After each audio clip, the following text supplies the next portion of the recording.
What's up, Ranger Nation? It is your boy JB, and we are here today with a new episode review of Power Rangers Dino Fury. This is episode 3, and the episode was titled Missing Pieces, you guys. Now, you guys, before we go ahead and jump into this episode review, if you guys are watching this video or any other video on my channel, and you guys are not subscribed to the channel, I need you guys to do me a big, huge favor. You guys know what that favor is, right? Like the video, subscribe to the channel, turn the notifications on, and share the video, Ranger Nation. And with that out of the way, you guys, let's go ahead and discuss Power Rangers Dino Fury episode number 3, Missing Pieces, shall we? All right, you guys, so this episode, we are opening up in Area 62, you guys. So we see as Void Knight, he's repairing Wreckmate, right? So then this Sporix beast by the name of Oculo, he appears, and we find out that Oculo can see through things, right? So he was able to see through Area 62 and see that there were some Sporix in there. Now, here's the question, though. He could see Sporix in there, but did he not see that Void Knight is not an actual Sporix, that Void Knight is a human? I have a question. That's a good question. Like, did he not? Because if he can see through everything, then he should be able to know that Void Knight is a human.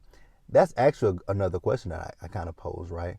Well, Slither is not a Sporix, and neither is Wreckmate. Slither and Wreckmate are not Sporix. Slither and Wreckmate are creations of Void Knights. Technically, the only Sporix that is in Area 62 is Mucus. Mucus, she's the only Sporix beast, right? She's the only Sporix. And then you have the other Sporix beast. You have the other Sporix that are in, Void Knights. You have the other Sporix that are in Void Knight's jukebox, right? And, I just thought about this as I was talking. Where if you guys remember Power Rangers Wild Force, remember, Gendrax and Toxica found out that Master Orc was a human, and they had a huge issue with Master Orc being a human, right? They don't want to take orders from a human. So I wonder if that would be something that could play out this season, right? If they find out that Void Knight is a human, would they want to, since Void Knight is not an actual Sporix beast, would they then want to take orders from a Sporix, from a human, right? But I guess Mucus should realize that he's not a Sporix because he has a Chroma Fury Saber just like the Rangers has. I am so ready to get deeper into Void Knight's story. But that's neither here nor there, right?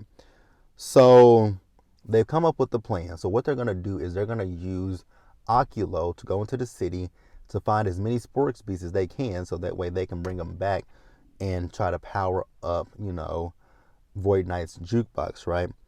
But they have to contend with the Rangers as well, right? So Slither has found an amulet, right? So what he wants to do is he wants to erase the Rangers' memories and replace them with fake memories, right? So he'll replace them with lies at this point. So then we move over and we are in Rangers base, right?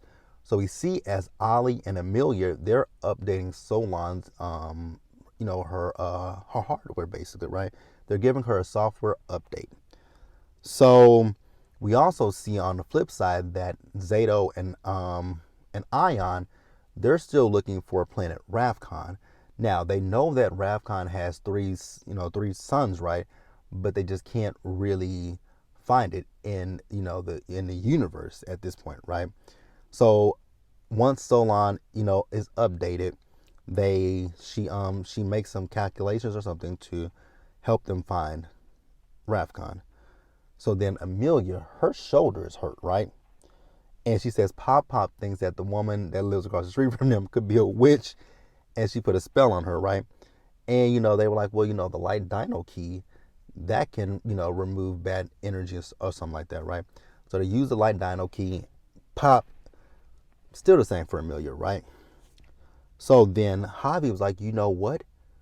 With the two new dino keys that we have, they can open up portals, right? They can open up portals to different worlds. Why not do that for Ravcon? Well, they could do that for Ravcon if they knew the precise location of where the planet Ravcon is, right? It's been 65 million years, so they haven't saw Ravcon in that long of a time frame, so they don't really know where Ravcon is. They don't know if Ravcon has, moved away from where it's Can a planet move out of orbit? Yeah, they can, right? Planets can't move out of orbit. Can they? Can planets move out of orbit? I have to look into that. Can a planet move out of orbit? That's something I need to look into because I ain't took astronomy in so many years.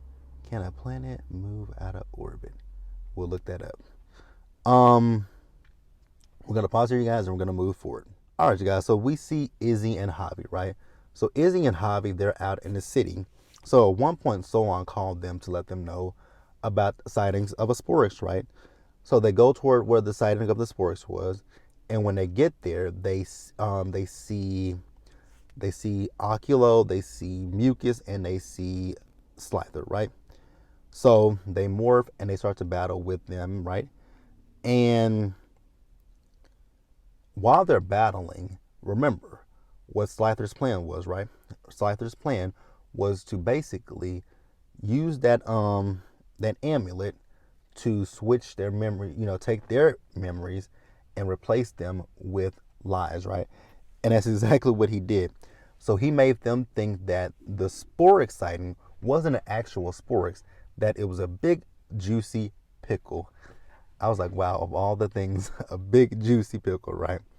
So we see the Rangers, they're back in the base with Solon, and they're telling Solon, like, yeah, Solon, that sighting that you told us about, that was a Sporix, it wasn't a Sporix. It was a big, juicy pickle. And Solon is like, really?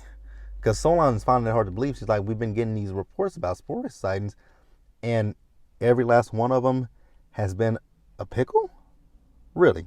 And Zeta was like, yeah, I'll show you, my memories. And so Zato, holds her hand and he shows her the memory. She's like, I see that, but those memories still could be wrong, which, in fact, those memories are 100% wrong, right?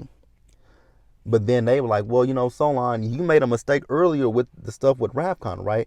So you could be the one that's off. I was like, oh, they just told Solon she's wrong, right?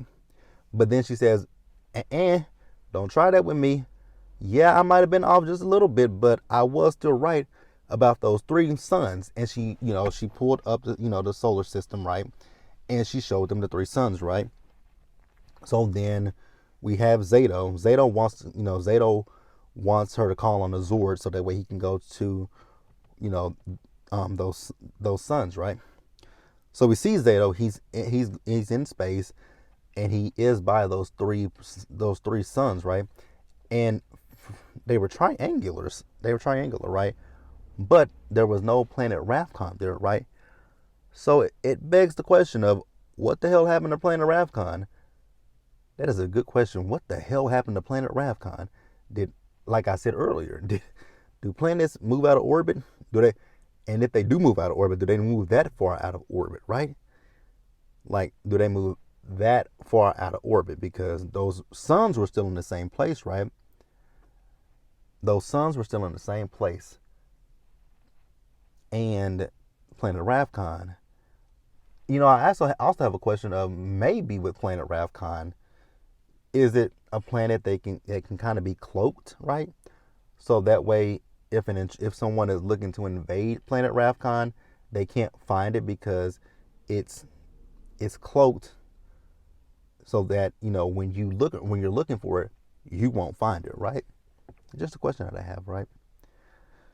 So also while Zato was there, remember I actually believe it was episode 3 of last season, right? When he had that little amulet that was around his neck. And remember they got that incoming communication from Ravcon, but it was, distorted, so they couldn't really tell what it was saying. Well, we have this again. We have another communication, and you really can't tell what the communication is saying. So then we see the others. So Amelia is watching this video where Jane and Jborg, she's doing a massage because, Amelia's like, maybe she just needs a massage in her shoulder, right? So while they're watching this, Jane and Jborg have a mishap, right?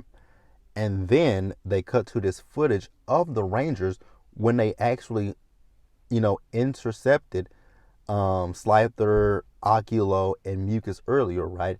with this Sporix sighting. They finally realized that, hey, the memories that we have about these juicy pickles were not real, right? So now they're finally coming to the realization that, okay, our memories were switched, right? So then Oculo was spotted again. So the Rangers went into action to battle with Oculo, right? So the Rangers were battling with Oculo, and once again, Slifer with the amulet, he manipulated their memories. So then Zato came in on the Dino Fury cycle, right? And got the best of, Slifer. And Zato saved the day, right? So did they defeat Oculo in this episode? I don't even remember if they defeated Oculo. Because they didn't call on the Zords.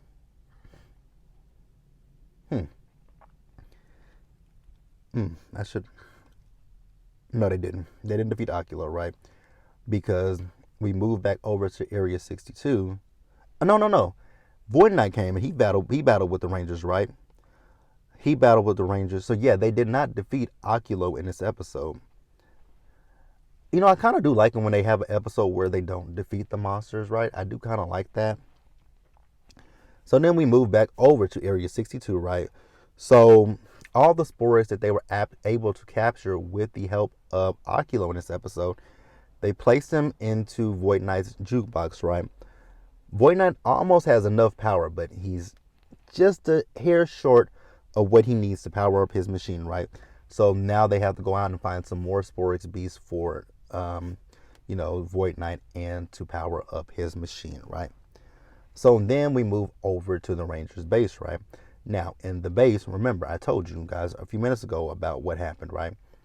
Remember, the episode from season 1 when they had the communication from Ravcon, and then this episode, both of them are, the communication is off, right?